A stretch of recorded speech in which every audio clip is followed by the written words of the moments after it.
여야가 모두 최대 격전지를 꼽는 게 바로 경기도입니다.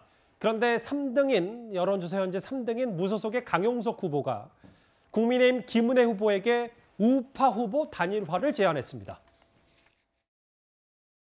저는 당원과 국민들로부터 제가 선출이 된 당시엔 제1야당, 지금은 여당 국민의힘 경기도지사 후보이기 때문에 개인적으로 유불리를 계산하거나 그렇게 홀로 결정할 수 있는 성격의 것은 아닙니다. 현재로서는 제가 도민분들과 그리고 당원분들의 의견을 경청하고 그런 과정을 진행 중에 있다.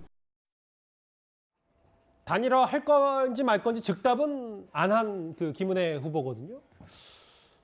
지지율을 보겠습니다. 최근 나온 김동연 38.1, 김은혜 40.5, 강용석 4. 저 4%가 변수가 될 수 있는데 조 의원님, 이거는 뭐 최고위원 신분이 아니라 그냥 국민의힘 현직 의원으로서 단일화해야 된다고 보십니까? 단일화하면 모든 게 좋아지죠.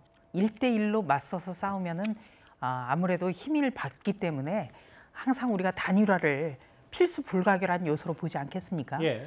그러나 이 강용석 전 의원과의 단일화 문제는 김은혜 후보가 지금 풀어야 될 문제죠. 아하. 그리고 또 강용석 전 의원이 어떤 조건을 제시하느냐, 그것도 잘 살펴봐야 돼요. 예. 또 강용석 전 의원과 합쳐서 과연 중도층을 더 사로잡을 수 있을 것인가, 아니면 오히려 거꾸로 이탈표가 있을 것인가, 그런 것도 우리는 생각해야 된다고 봅니다.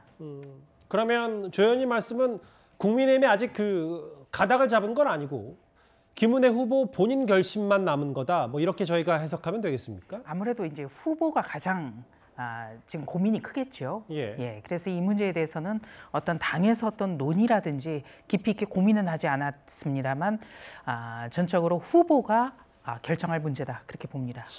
이현정 의원님, 네. 오늘 뭐 조 의원님 생각과는 조금 다르게 하태경 의원은 단일화는 절대 안 되고, 단일화를 한다고 하더라도 과거 대선 때 윤석열, 안철수 이 단일화 사례처럼 뭔가 흡수가 되는, 혹은 뭐 공동정부를 하긴 하되 너무 지지율 차이가 많이 나니까 이걸 단일화라고 표현하는 건 적절치 않다, 뭐 이런 얘기를 좀 했었거든요. 글쎄, 당내 일부 그런 시각도 있는 반면에 또 현실론적으로 단일화하지 않을 경우에 지금 초박빙 상황으로 지금 경기도 선거가 갈 가능성이 높거든요.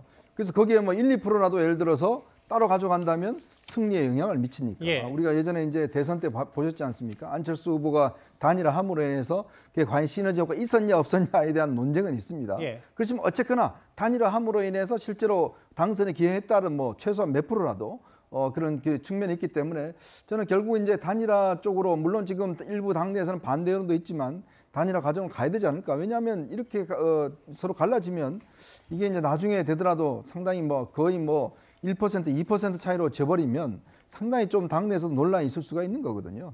그렇기 때문에 아마 강용석 후보가 어떤 조건을 내세우는 건지 뭐 이런 부분들을 아마 고민해 봐야 되는데 참 이거 어려운 문제입니다. 솔직히 이야기해서. 국민의 입장에서는 해도 고민, 안 해도 고민일 텐데 이 얘기만 짧게 정리하고 이번 주제 마무리할까요? 지난주에 저희도 이 얘기를 짚어봤었는데 윤석열 대통령이 사법연수원 동기인 강용석 후보에게 전화를 걸어서 왜 김동연을 공격해야지 김은혜를 공격하느냐라고 했다. 이 얘기를 강용석 후보가 언론을 통해서 공개를 했고, 이게 좀 논란이 커지니까 민주당이 이걸 공직선거법 위반 혐의로 선관위 고발했는데, 문제는 또 다른 소식이 하나 더 있어요. 윤석열 대통령이 강용석 후보에게 전화를 건 적이 없다, 이렇게 또 이례적으로 대통령실이 밝혔습니다. 뭐 전화를 안 걸었는데 강용석 후보가 정말로 무에서 유를 창조해서 그렇게 얘기를 했을까요? 그거는 저는 아니라고 봅니다. 어떤 식으로든 통화는 됐겠죠. 다만 이게 논란이 되고 공직선거법 위반 혐의가 있으니까 지금 하는 건데, 사실 이제 사적인 대화를 공개를 한 강용석 후보도 본인의 존재감을 알리기 위해서 한 것도 저는 부적절하다고 보는데, 일단은 대통령은 어찌됐든 아무리 사적인 전화라도 공개되지 않으리란 거를 전제로 했더라도 어떤 뭐 선거 중립의 의무가 있는데, 윤석열 대통령이 매우 부적절했다라고 볼 수밖에 없고, 이 부분은 뭐 이 혐의가 적용이 될지 안 될지는 모르겠으나 앞으로는 좀 안 하시는 게 맞지 않나. 저런 식의 전화는 그렇게 뭐 국민들은 여야 할 것 없이 그렇게 생각을 할 겁니다. 근데 김 대표님은 윤 대통령이 강용석 후보에게 전화를 했다는 전제로 노표를 하셨는데, 예.